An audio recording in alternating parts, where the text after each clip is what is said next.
Muy bien, hermanos, muy buenas noches. Tengo las 7 de la noche con un minuto aquí. Hoy es octubre 23 del 2020. Vamos entonces a empezar nuestro estudio sobre el catecismo de Heidelberg. Hoy día ya terminamos la semana pasada los temas que tienen que ver con la predestinación. Hoy seguimos con la pregunta 55. ¿Qué se entiende por la comunión de los santos? ¿Qué se entiende por la comunión de los santos? Es un tema muy interesante porque también está relacionado en lo que tiene que ver la iglesia tal como la enseña el catecismo de Heidelberg, catecismo reformado que enseña lo que tiene que ver con la reforma. Algo muy importante para que podamos aprender una de las cosas que eh, caracteriza el evangelicalismo hoy. Saludos a Alma. Una de las cosas que caracteriza el evangelicalismo hoy es la división que hay entre ellos. Eso es básicamente así. Desde el principio el evangelicalismo se ha caracterizado por sus divisiones. Saludos a Liliana también. Y esto es algo que tienen que entender.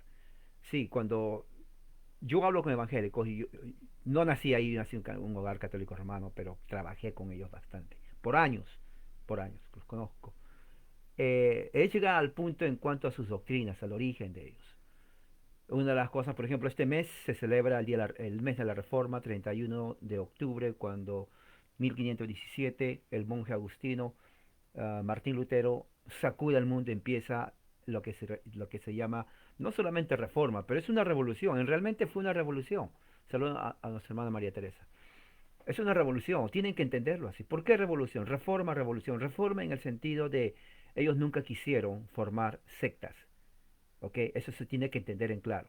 Ellos no fueron evangélicos en el sentido que se conoce hoy al evangélico. Ellos no fueron. Evangelicalismo nace en los Estados Unidos. Vuelvo a repetir, evangelicalismo nace en los Estados Unidos. Se organiza en 1940 en adelante. Ese es el origen. Si usted es evangélico, la mayoría son evangélicos, ¿no? Porque dejan el catolicismo por cualquier razón. Usted entró a un movimiento de origen norteamericano.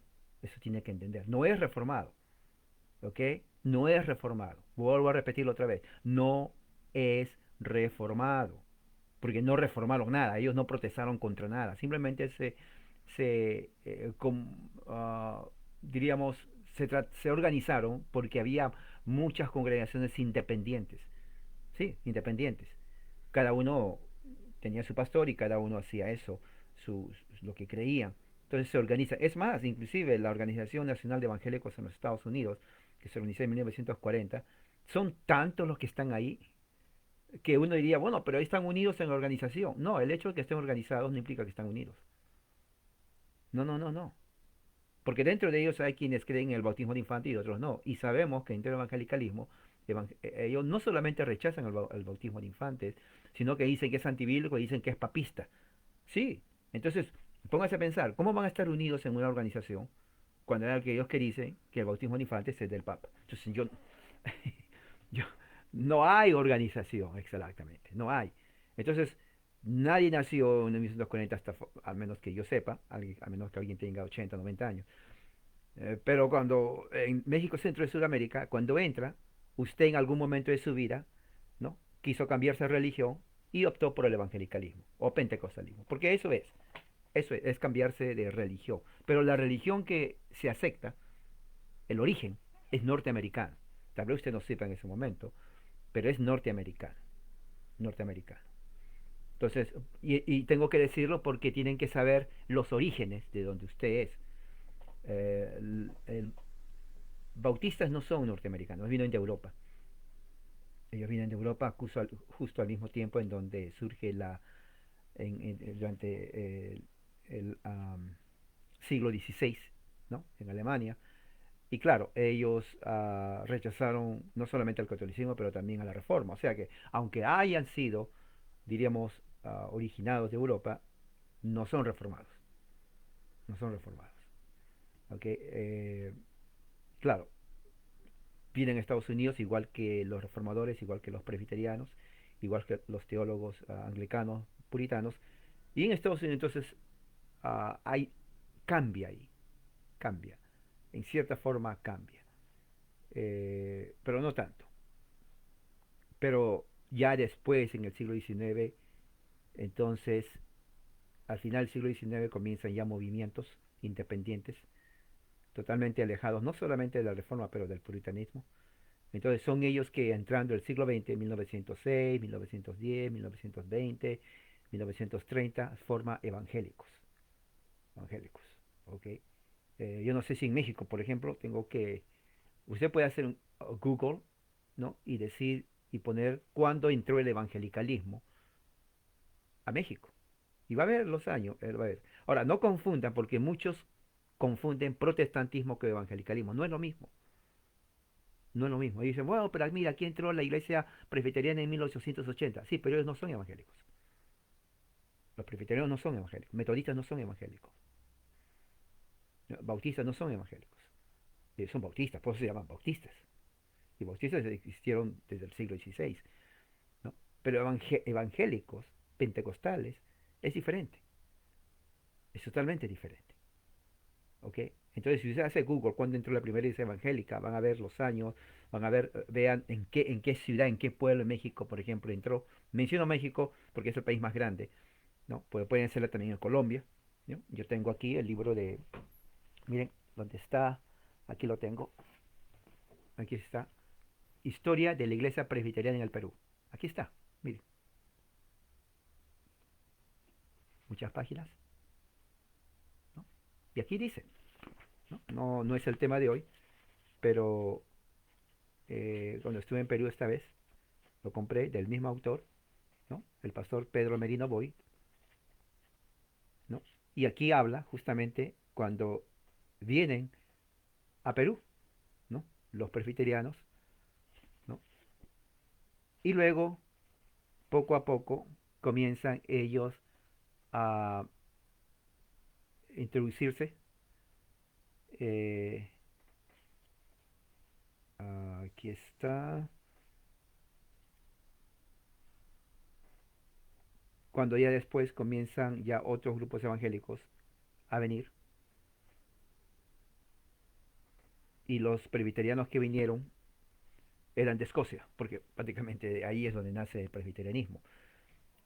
Busque en México dónde entró la primera iglesia, el origen de la iglesia presbiteriana en México, ¿no? Sí, sí, sí. Busque en Colombia, si usted es colombiana, busque cuándo, no confunda con evangélicos, no me venga, oh, aquí entró una iglesia evangélica, ah, aquí, o sea, son diferentes grupos, son diferentes, totalmente diferentes. ¿Ok?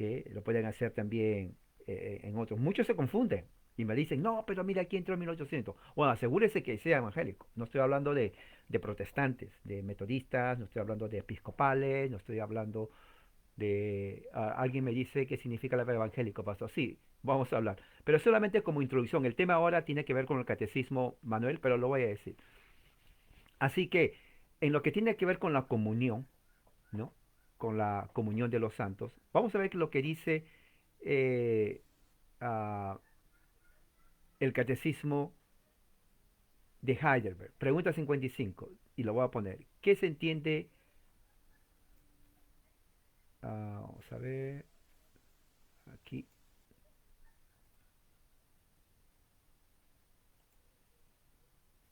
Por catecismo, perdón, por la comunión de los santos. Ahí dice, primero, que todos y cada uno de los que creen, siendo miembros de Cristo, son partícipes en comunión de Él y de todas sus riquezas y dones. Y en segundo lugar, que cada uno debe saber que es su deber, de buena gana y con alegría, de el emplear sus dones para la ventaja y salvación de otros miembros.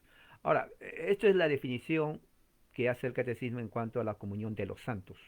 Cuando habla de la comunión de los santos en la iglesia. Recuerde, y vuelvo a repetir para los que, por eso menciono evangélicos, ¿saben por qué? Porque evangélicos no estudian catecismos, ellos no estudian. Ellos son biblicistas, que es diferente a bíblico. ¿Ok? Biblicista no es lo mismo que bíblico. ¿Qué es un biblicista? Un biblicista generalmente es alguien que agarra la Biblia, lee, ¿no? Dice, ah, bueno, aquí dice esto, y bueno, y como dice eso es así, biblicista. Bíblico es alguien que no solamente lo lee, sino que lo estudia y trata de entender es un contexto, ¿no? De un punto de vista hermenéutico correcto, la gramática, la historia, su contexto. Entonces de ahí ver realmente cuál es lo que, qué es lo que el texto está diciendo y por qué está diciendo el texto. No es simplemente decir, bueno, aquí dice esto y así es. Eso es biblicista. No somos biblicistas, somos bíblicos, que es diferente. Bueno, ah, sigamos. Exposición. Los artículos del credo que todavía tenemos que considerar tratan de los beneficios de Cristo que han sido y serán conferidos a la iglesia por el Espíritu Santo, ¿no? El término comunión expresa la relación entre dos o más personas que tienen la misma cosa o posesión en común. El fundamento o los fundamentos de esta comunión es lo que nos hace a la congregación estar en comunión. El término en sí significa los poseedores, pocos o muchos, que tienen el fruto común en una o muchas cosas. Ahora, lo que está diciendo prácticamente aquí el catecismo de Heidelberg tiene que ver con la gracia de Dios que es común a todos nosotros.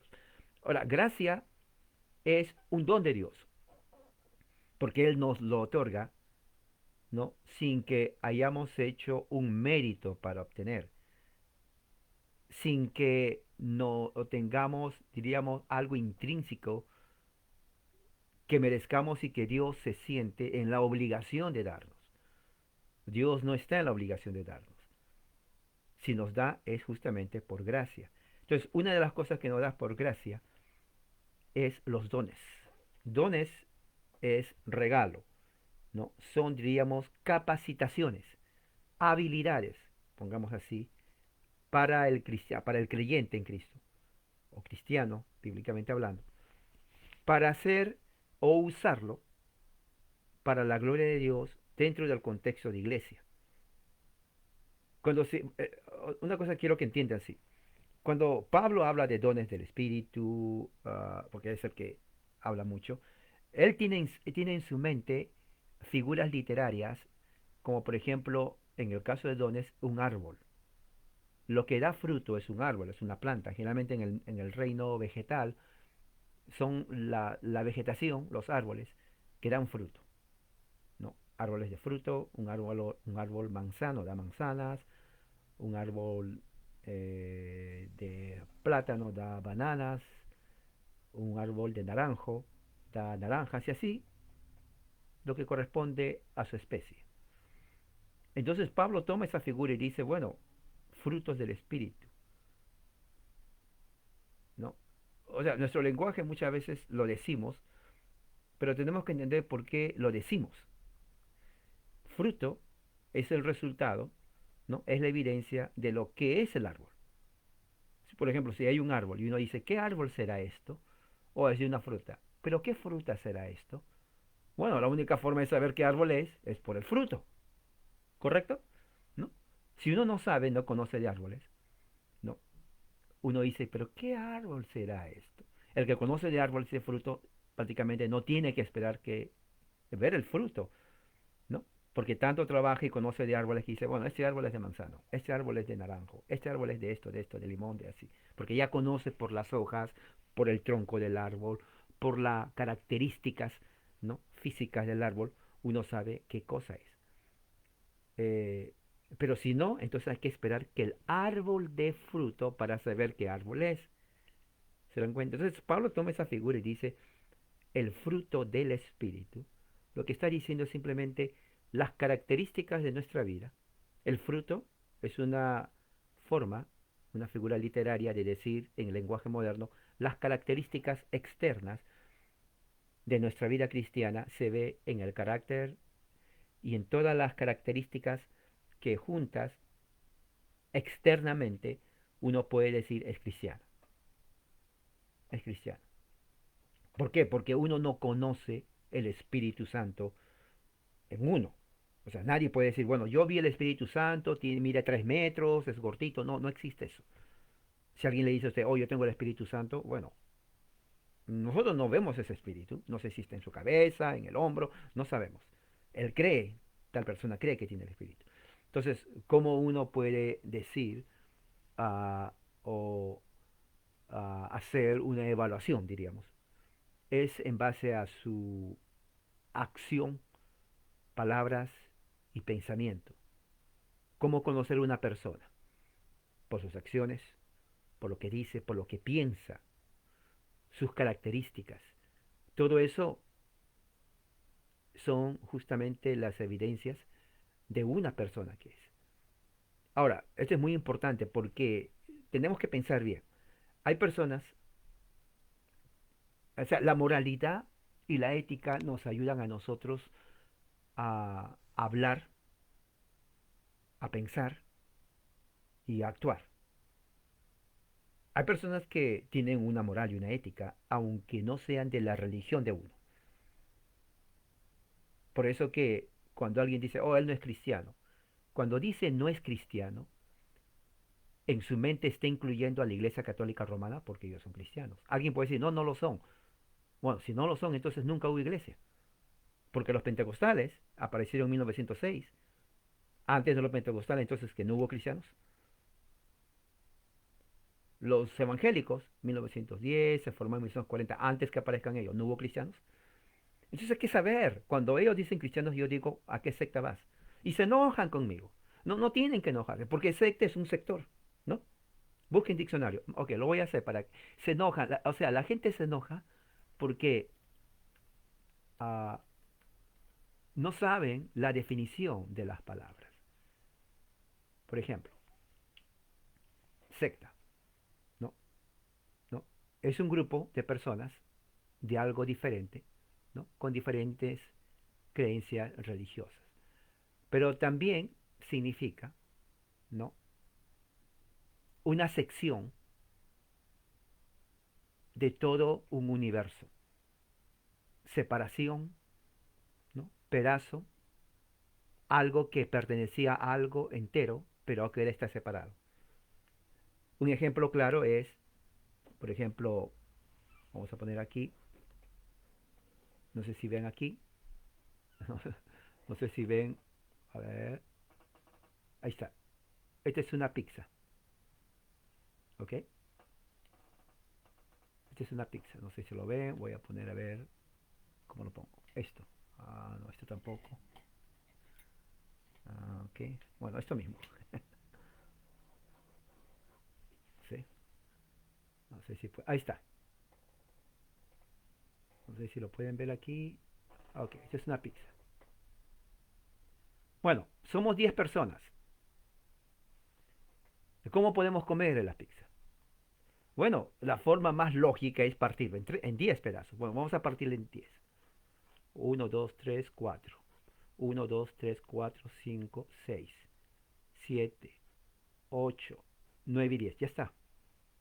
No sé si lo ven. Ahí está. Partido. 10. Cada parte es una sección. Si alguien dice, oh, dame una parte de pizza, entonces está agarrando esto. Esto es una secta, porque secta es una sección. ¿Se dan cuenta? Entonces, ¿cuántas sectas hay aquí? Hay 10 sectas, o sea, 10 secciones de pizza. Esa es la forma más básica para entender lo que significa secta. Entonces, secta es un pedazo, porque secta significa corte, una sección. No, no sé cómo lo dicen en su país cuando quiere pedir un pedazo de pizza. Oh, me da un pedazo de pizza.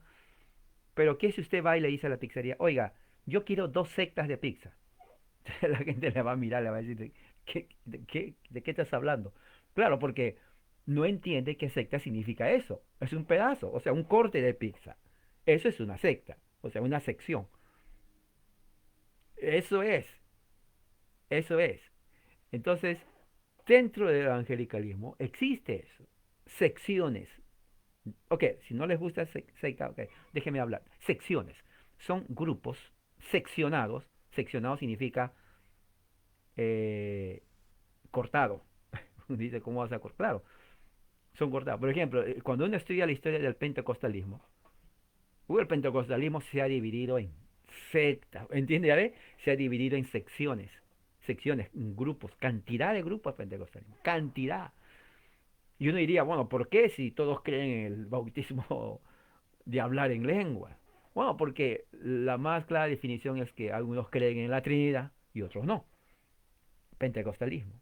Y los dos grupos hablan en lengua. Ahora, teológicamente uno dice, bueno, si los dos dicen que hablar en lengua es necesario para ir a la salvación, pero uno cree que la Trinidad es herejía y el otro no, entonces, ¿quiénes se van a ir con Dios? ¿El hereje y el otro? Porque los dos, según dice que hablan en lengua, y como hablar en lengua es signo de salvación, no importa que creen en la Trinidad o no, los dos son salvos. ¿O qué es lo que determina la salvación? Yo les digo esto porque yo hablo con... Estas mismas preguntas yo les hago a los pentecostales cuando yo me encuentro. Sí, yo les hago pensar.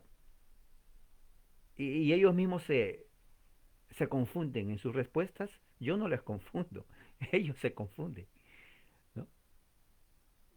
He trabajado con ellos también. Entonces, cada sección es una secta. Ya saben, cuando ya ven una pizza de en adelante, digan, pásame esa secta de pizza. Y van a ver, la gente les va a quedar mirando de qué está hablando este. Bueno, porque secta es una parte de una pizza. Eso es. Entonces, eh, en la comunión se está hablando de la iglesia del Señor Universal. Pero algo muy interesante, cuestiones prácticas. Algo práctico, uno puede decir, bueno, si estamos hablando de comunión, como dice aquí, ¿no? Que todos, cada uno de los que creen siendo miembros de Cristo son partícipes de la comunión de Cristo y de sus riquezas. Hay comunión dentro del evangelicalismo, pentecostalismo, protestantismo en general, y eso sin entrar al cristianismo que incluye la iglesia ortodoxa y la iglesia católica romana. ¿Ok? Cuando usted lee, tiene que pensar quién lo está escribiendo. Cuando evangélico dice y la iglesia del Señor, lo que está hablando, número uno, no está incluyendo a los católicos, ni aquellos que creen en el bautismo de infantes, sino está incluyendo generalmente en su idea de evangélico. Porque sí es. Porque si tú le dices, yo le he preguntado, cuando tú dices la iglesia, ¿cuál iglesia estás hablando? Entonces muchos dicen, bueno, la iglesia de Dios. Sí, pero ¿cuál es la iglesia de Dios? El evangelicalismo nació hace poco, menos de 100 años. Antes mm, no había iglesia, y si había, no eran evangélicos. Entonces, cuando dices iglesia, ¿cuál iglesia estás hablando? Pregúntese usted eso. Pregúntese. Es más, muchos, por ejemplo, con esto del Papa, que dijo que apoya la unión homosexual, eso no es raro. Eso no es raro. Eso siempre, el papado es un sistema que se contradice a sí mismo, ¿no? Pero es cristianismo. Yo entiendo muchos que dicen, no, pero ¿cómo va a ser cristiano? Es falso cristiano. Bueno, pero es cristianismo, es cristianismo, sí lo es. Por eso los reformadores querían reformar. Cuando uno lee y estudia, por ejemplo, ah, la historia de la reforma, del protestantismo, por eso uno tiene que leer historia, uno se da cuenta que una de las cosas importantes es conocer que ellos nunca quisieron dividir la iglesia. Porque ellos entendían que la iglesia no se divide, es pecado dividir la iglesia.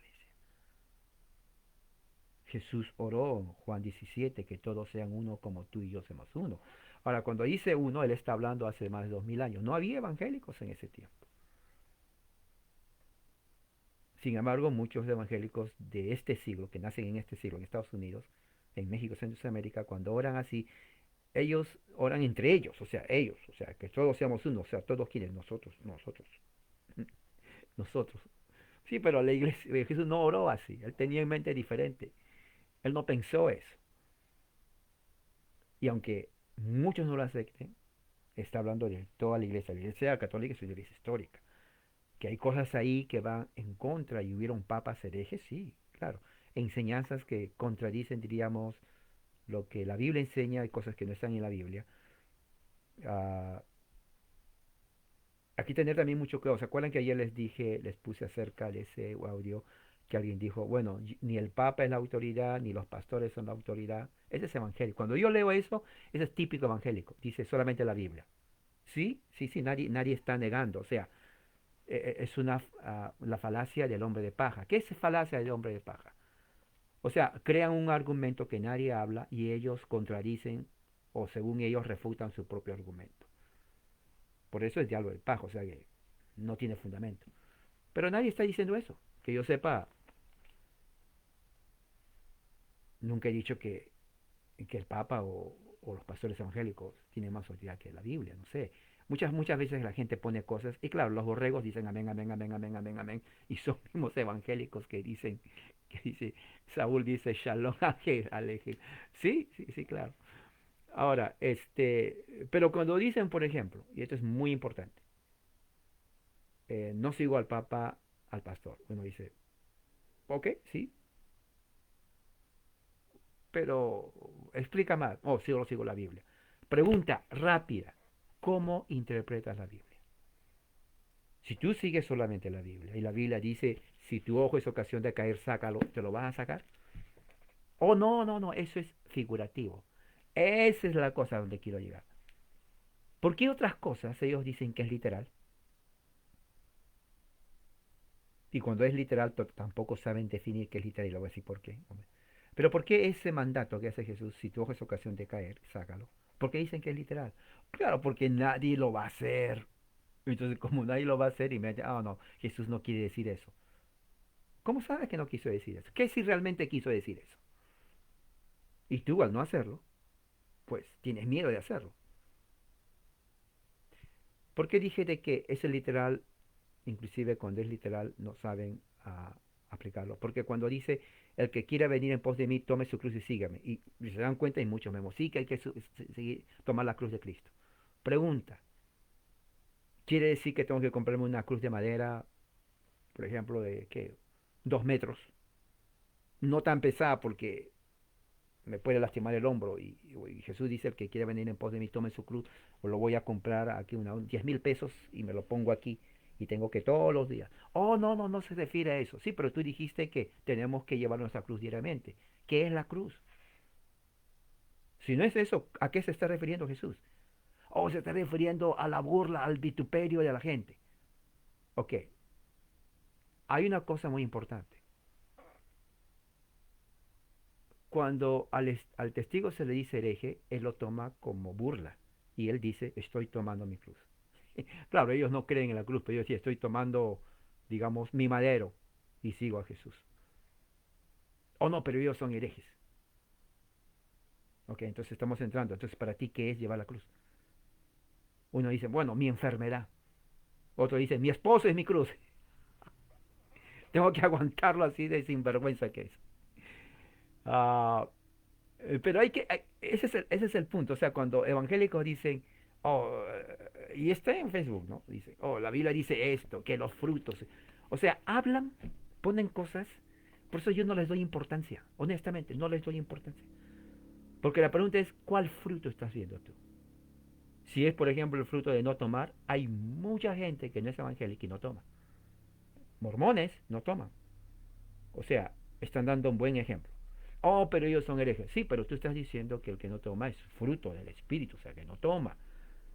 Es tranquilo, trabaja, educado, limpio, es un buen vecino, no se amanece, no hace escándalo. ¿Es eso el fruto del Espíritu? ¿A eso está refiriéndose? Porque si dices, no, ellos son herejes, entonces ya estás hablando de doctrina. Pero la doctrina no se ve. Claro, alguien no va a decir, mira, esta es mi doctrina. ¿Cuál? No, no la veo. Eso está en tu cabeza aquí. Lo que crees aquí está. La creencia está metida aquí. Usted no me puede decir, aquí está mi creencia, mira. No, no, no puede decir. Usted puede decirme lo que cree, pero yo no lo veo. Usted puede decir los libros que lee, pero yo no veo lo que usted cree en su cabeza. Entonces, cuando uno dice, oh, pero ellos son herejes, ya está hablando de algo subjetivo. Pero Pablo cuando dice fruto, está hablando de algo objetivo, algo concreto. O sea, que si alguien dice, no, pero ellos son herejes, ya no entra en la definición, no entra en la fórmula, no entra. Recuerde, fruto es una expresión alegórica que tiene que ver con características, el carácter de uno. Y muchos evangélicos tienen la mala idea de que si tú dices, levantas la mano para meterte al evangélico pentecostal, ya eres nacido de nuevo y tu vida tiene que cambiar así, ¿no? Eso es sectario justamente, eso es lo que la Biblia no enseña. ¿Cómo sé yo que eres nacido de nuevo? Yo no sé. Tú tampoco sabes. O tú puedes ver con rayos X y bueno, esa persona nació de nuevo. Puedo verlo con mis ojos espirituales, el espíritu vive ahí. No, no, nadie puede ver. Nadie lo puede hacer. Es la característica. Pero recuerda, hay gente que se porta muy bien, todas partes, pero no son evangélicos. Pueden ser de otra religión. Pero si tú dices, bueno, es que son herejes, entonces ya no es fruto, eso es subjetivismo. Y no sabemos lo que esa persona piensa. Entonces, cuando se habla de esas cosas, tenemos que saber lo que hablamos. Si no sabes lo que hablas, créeme, honestamente, mi consejo, no digas nada. No, no, no digas nada. No, no, ni lo repitas. No pongas ni siquiera venga, venga, venga, venga, venga. Vean, ¿no? Es increíble. La otra vez alguien puso algo y conté y ya había más de 300 todos los borregos poniendo venga, venga, venga, venga, nada más. Y lo peor es que ese meme estaba mal. Estaba mal. Pero eso es evangelicalismo. Eso es. Nace en Estados Unidos, 1940, poquito nomás, y luego se va a México, Centroamérica, Ecuador, bueno, Ecuador ya es principio de Sudamérica, Guatemala, Honduras, El Salvador, ah, Venezuela es parte sudamericana, colindando con el Caribe, Colombia, pues, antes no había eso. No sé cuándo empezó, cuándo entró el evangelicalismo en Venezuela, sería para Raúl, ¿no? Si puedes hacer Google, investiga cuándo entró el evangelicalismo a Venezuela. ¿Qué año? 1930, 20, más o menos, cuándo. Hazte más o menos para que sepas algo. Porque es bueno saber cómo entran esos grupos a Latinoamérica, de Estados Unidos. Cómo entran, cómo se, se disipa en todos los países. Entonces, cuando se habla de comunión, en el tiempo del catecismo, se está hablando de la comunión de la Iglesia Universal. De la comunión de la Iglesia Universal en Cristo y que se ve en la iglesia local, en Cristo. ¿Qué más? Dice, número uno, la unión, ¿qué significa entonces? La unión de los santos con Cristo como miembros con la cabeza. Cristo es es la cabeza de nosotros, que es efectuada por el Espíritu Santo, que mora en la cabeza y en los miembros. El Espíritu Santo mora en Cristo y en nosotros, ¿no? Conformándolos y haciéndolos semejantes a su cabeza gloriosa, que es Cristo, pero conservando una debida proporción entre la cabeza y los miembros, o es una unión de la iglesia con Cristo y de los miembros unos con otros, cuya unión con Cristo se extiende a toda su persona, incluyendo toda su naturaleza divina como la humana, porque la comunión con la persona de Cristo es el fundamento de la comunión en sus bendiciones, según se dice, yo soy la vid, ustedes son las ramas, el que permanece en mí y yo en él, así como el pámpano que no puede dar fruto por sí mismo, ustedes si no permanecen en mí, entonces tampoco pueden dar frutos. Porque por un solo espíritu fuimos todos bautizados en un cuerpo. Si alguno no tiene el espíritu de Cristo, no es de Cristo. El que se une al Señor es un solo espíritu. En esto sabemos que habitamos en Él y Él en nosotros, porque nos ha dado de su espíritu. Entonces, si nos damos cuenta aquí, la unión lo hace el Espíritu Santo. Ahora, interesante lo que dice, porque dice la unión es con Cristo y con los miembros. Los miembros son los cristianos, los que tienen los creyentes en Cristo. Cuando estamos leyendo, por ejemplo, el libro de los Hechos, capítulo 2, capítulo 4, capítulo 5, ¿no? Estamos viendo de cómo la primera congregación en Jerusalén, que estaba compuesta por judíos, 3.000 más las mujeres 3.000, 6.000, la segunda conversión 5.000 más las mujeres que estaban ahí en el pórtico de Salomón junto al patio de las mujeres, eran 6.000, 6.000 más 5.000 son 11.000, 11.000 más 10.000 son prácticamente como 22.000 y luego dice ahí que la gente seguía convirtiéndose, creyendo en Cristo, a unos 5.000 más. Estamos hablando casi de una cantidad de personas, entre 25.000 a 30.000 personas que creyeron en Cristo, en Jerusalén, en Jerusalén. Entonces dice que ellos estaban diariamente en el templo, ¿no? En el lugar, en los pórticos de Salomón, era el lugar donde se reunían en Jerusalén los primeros creyentes. So, el pórtico de Salomón fue el momento, fue el lugar estratégico de los primeros creyentes en Jerusalén donde se reunían y todos los días ellos estaban perseverando en la doctrina de los apóstoles. Dice, Lucas le dijeron eso. Lucas no estuvo ahí, recuerden. A Lucas le dijeron. Entonces el que le dijo a Lucas, asumimos que le está diciendo la verdad, que realmente en el tiempo en Jerusalén, antes que se expanda. Entonces en Jerusalén el mensaje de la resurrección de Cristo, que era el mensaje que los saduceos odiaban. ¿Se acuerdan que los saduceos odiaban que se predique de Cristo y que se predique que Él resucitó? Porque ellos no creían en la resurrección del cuerpo. Entonces ellos tenían que, prácticamente le pusieron 2 veces en la cárcel por predicar sobre la resurrección. Entonces todos los días estaban reunidos en el pórtico de Salomón. El pórtico de Salomón era la base de la iglesia en Jerusalén y ellos estaban ahí todos los días haciendo compartimiento del pan, del vino y también sus fiestas ágape y al mismo tiempo perseverando en la doctrina de los apóstoles en las oraciones. Y había necesidad, entonces los hermanos que tenían más cosas materiales vendían, traían a los apóstoles repartían de acuerdo a la necesidad de cada uno. Y también había juicio. Entonces ya estamos viendo cómo la iglesia en ese entonces estaba creciendo. Una de las cosas que no vemos, y es muy importante, nunca pidieron diezmo. Nunca pidieron diezmo, porque el diezmo es parte del antiguo sistema. Era simplemente que ellos vendían y traían y compartían con los demás. Ese es el modelo bíblico desde el principio del Nuevo Testamento. No pedir diezmos, sino más bien compartir con el que tiene. Los apóstoles no decían, bueno, a partir de ahora somos 12 apóstoles, entonces tiene que haber más diezmos para cada uno, porque somos 12, o sea, 12 diezmos de cada uno. No, no, no había eso. No había eso. ¿Ve? Entonces, ah, estamos viendo ahí cómo ellos en la comunión implicaba comunión entre ellos, ¿no? Ayuda y la comunión no era solamente, bueno, estamos juntos, partimos el pan, sino ayudar. Necesidad, yo te ayudo a ti porque yo tengo más, te puedo ayudar a ti, esto es tuyo también. Esa unidad, esa es la comunión que enseña las escrituras. Usted lo puede leer ahí, Hechos 2, Hechos 4, Hechos 5, lea la Biblia, subraye, ¿no? Subraye, puede poner, puede tener también aquí su libreta de apuntes. O sea, no es cuestión de que ya tengo la Biblia y la leí y lo cierro. No, usted no va a aprender absolutamente nada. Se lo estoy diciendo la verdad. Usted no va a aprender absolutamente nada. Siempre va a estar hablando de frutos, ¿no? Fruto del Espíritu. Pues no va a tener frutos.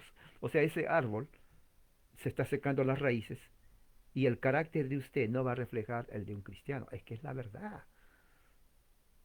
Eso es la verdad. Por eso digo y repito que inclusive los ruselistas que son herejes, ellos estudian metódicamente sus escritos. Ellos toman en serio su fe, no, de veras. Ellos no están jugando. El evangélico es chambón. ¿Se acuerdan lo que le dije que es chambón? ¿Se acuerdan lo que le dije que es chambón? ¿Se acuerdan? Bueno, chambón, para el que no sabe, no sé si escuchó Raúl en Perú esa palabra, es la persona desorganizada, ¿no? Que se levanta en la mañana y dice, ah, un calcetín es rojo, el otro no lo encuentro, ah, voy a agarrar este diferente color, es rojo o es negro, se van. Mi zapato está cochino, no lo limpié, ¿qué le importa? Me pongo así, no me baño, así, o sea, desorganizado, así es el evangélico, así es. Por eso que va a las reuniones tarde, no va a las reuniones, y si va, sale temprano, hace lo que quiere. Eso es evangelicalismo, hace lo que quiere. En otras denominaciones o sectas no es así. En la Biblia estamos viendo de que los apóstoles eran, por ejemplo, el caso de Ananías y Zafira cuando vendieron su propiedad, sustrajeron algo y trajeron a los apóstoles. Los apóstoles no dijeron, bueno, yo entiendo que necesitas dinero, ok, está bien, quédate con esa parte, al menos trajiste algo, esto es lo que vale, yo no voy a hacer ningún problema, ¿para qué te voy a estar dando juicio? Anda con tu esposa y cómprale zapatos a tu esposa, quédate con esto aquí. No, no fue eso. Juicio viene y los mandó a los dos al otro lado, ¿no? O sea, la iglesia tomaba en serio, si decía, perseveraban en la doctrina de los apóstoles, perseverar significa, estaban constantes aprendiendo la doctrina de los apóstoles. Si uno tomara en serio su fe individual, yo creo que se vería, el evangélico tendría más, ¿cómo le puedo decir? Obtendría más respeto de la gente, porque toma en serio su fe, más respeto. Si el católico tomara en serio también su fe, ¿no? Si hay algún católico, si tú eres católico, quieres morir católico, ok, está bien, pero toma en serio tu fe, toma en serio tu fe. Si eres católico, toma en serio tu fe, vive tu catolicismo bien, para que te respeten, para que tu religión sea respetada. Sí, sí, así tiene que ser. Porque de otra forma no se le va a respetar. Es la verdad. O sea, toda fe religiosa, al menos que te respeten a ti, ¿no? Parte del hecho de que uno tiene que uh, tomar en serio lo que cree. Si uno no toma en serio lo que cree, entonces estamos mal. Es la verdad. Es la verdad. O sea, lo que se señala en el evangelicalismo es la verdad. Usted vaya. O sea, para ellos es saltar, aplaudir y cantar. No es eso. No es eso. No es eso, amigo evangélico, entienda. Señora, las mujeres evangélicas les gusta. Les gusta, yo sé, yo conozco. Se enojan, se enojan. Pero no me importa que se enojen. Sinceramente, se los digo con mucha humildad, no me importa que se enojen. Tengo que decirles la verdad.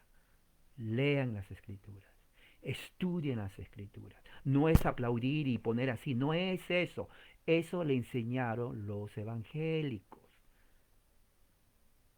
de Estados Unidos, 1940, 1950. Si usted nació en 1950, todavía era niñita, usted se hizo evangélica en 1970, tal vez cuando tenía 20, 25 años o 30 años, quién sabe, 1970. Le dan una versión de lo que es el evangelicalismo. Alguien me preguntó qué es evangelicalismo, ya le estoy respondiendo, eso es evangelicalismo. Evangelicalismo no se define como un sé, porque ellos no creen en doctrina de catecismo, de credo, como por ejemplo el presbiterianismo o luteranismo, que hay un cuerpo de creencias sólidas.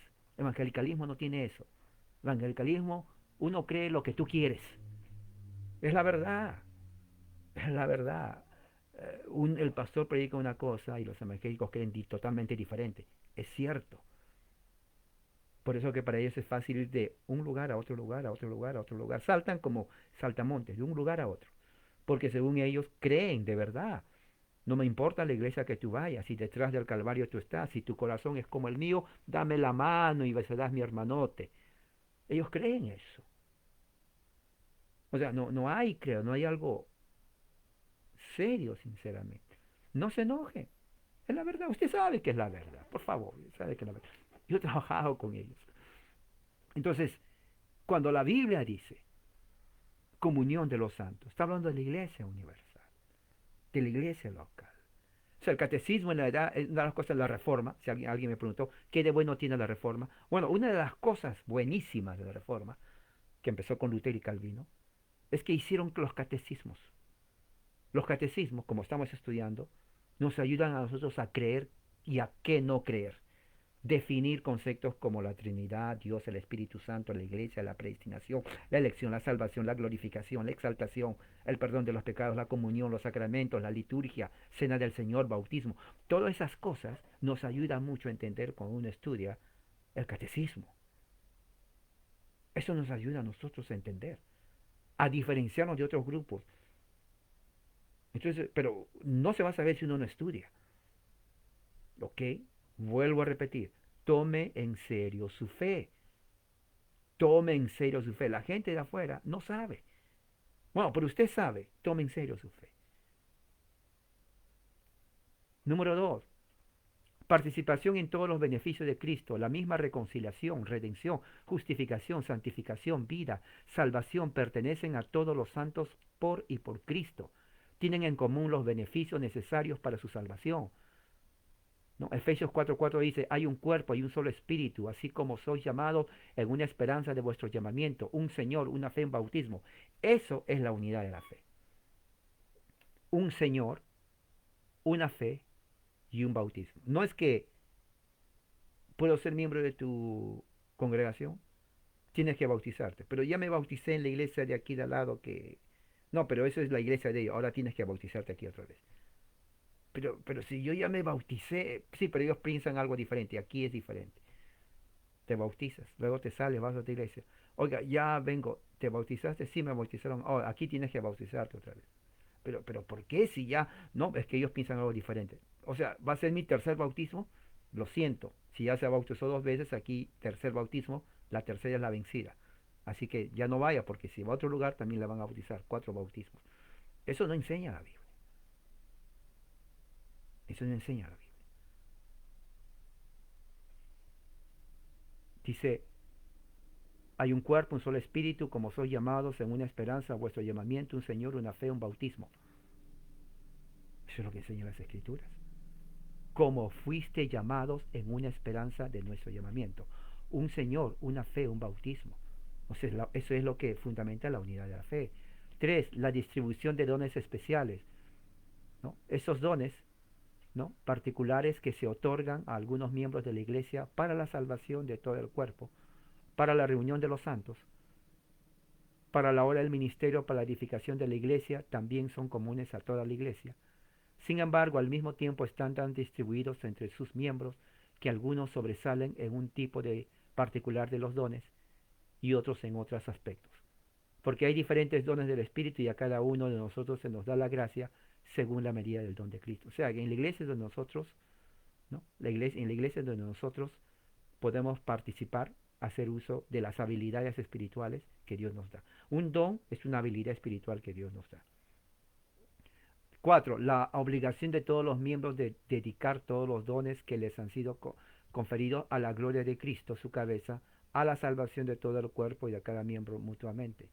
Por lo que ha sido, por lo que se ha dicho ahora, podemos ver fácilmente cuán vana es la exposición de quienes hacen que la comunión de los santos consiste en la sustancia del cuerpo de Cristo con nuestros cuerpos. Esa opinión es refutada por la comparación repetida, ¿no?, entre el jefe del cuerpo y los miembros, que aunque están unidos de la misma manera más cercana, subsisten sin mezcla o confusión alguna. Por eso también podemos juzgar fácilmente la comunión que tenemos en los sacramentos, porque no sellan nada diferente de lo que promete la palabra. El mismo error también es refutado por la consideración de que es necesario que esta comunión continúe para siempre. Es con este fin que Cristo se comunica a nosotros para que pueda habitar y permanecer en nosotros. Por tanto, la comunión de Cristo es tal como lo es su morada en nosotros, que siendo espirituales para siempre. Por tanto, su comunión también debe ser perpetua. Este argumento es concluyente y ha llevado a algunos a la noción de ubicuidad, con el fin de derrocarla, porque para mantener esta otra comunión corporal, se ven obligados a afirmar que Cristo habita continuamente corporalmente en los santos. Los creyentes son llamados santos en tres aspectos. Uno, por la imputación de la justicia de Cristo en nosotros. Dos, por el comienzo de la conformidad con la ley que se inicia en nosotros. Y tres, por su separación del resto de la raza humana, siendo llamados por Dios hasta el fin, para que realmente lo conozcamos y lo adoremos. De ahí que ahora entendamos lo que queremos decir cuando decimos, creo en la comunión de los santos, es decir, creo que todos los santos, a cuya compañía estoy firmemente persuadido que pertenezco, estamos unidos a Cristo, que es nuestra cabeza, y estamos unidos por su Espíritu, y que los dones espirituales son otorgados desde la cabeza que es Cristo, incluidos en todos los que somos miembros y que son aquellos dones necesarios para la salvación, así como los que son diversos y diversamente otorgados a cada uno y que son requisitos para la edificación de la iglesia. O sea que mientras los dones que Dios nos da es para la gloria de Él, al mismo tiempo es para la edificación del cuerpo de Cristo, en la iglesia local, lógicamente. Entonces, cuando entendemos que estamos unidos por un mismo espíritu y que por la misma cabeza que es Cristo está unida al cuerpo y que estamos nosotros los miembros unidos de todos los miembros unos a otros por su espíritu, Él nos da la capacidad espiritual llamado dones espirituales para que podamos darlo para su gloria y al mismo tiempo ejercerlo para la edificación del cuerpo de Cristo, ¿no?, a un varón perfecto a la estatura de Jesús. Entonces, eso es lo que es la comunión de los santos, una misma, un mismo Señor, una misma fe, un mismo bautismo, una misma esperanza, según el llamamiento a que fuimos llamados. Bueno, hermano, entonces con esto termino, porque en 10 minutos vamos a empezar nuestra otra segunda reunión que tiene que ver con el tema de la reforma, ¿no? El tema es, ¿era inevitable la reforma o se tenía que dar la reforma de todas maneras? ¿Cuáles son las razones que se dio la reforma? ¿Por qué fue necesario? Y si fue inevitable, ¿por qué fue inevitable? Pero eso es en la próxima hora. Les voy a dar unos 5 minutos para que puedan ir, tomar un agua y en 5 minutos empiezo aquí mismo el segundo tema. Vamos a terminar. Padre Celestial, gracias por tu amor y misericordia. Que tu Espíritu, Señor, nos una cada día más en Jesucristo. Ilumina nuestra mente, nuestro espíritu, para crecer en el conocimiento tuyo. Oramos así en el nombre de Jesús. Amén. Entonces, hermanos, voy a terminar esta sesión y en 5 minutos empezamos otra vez.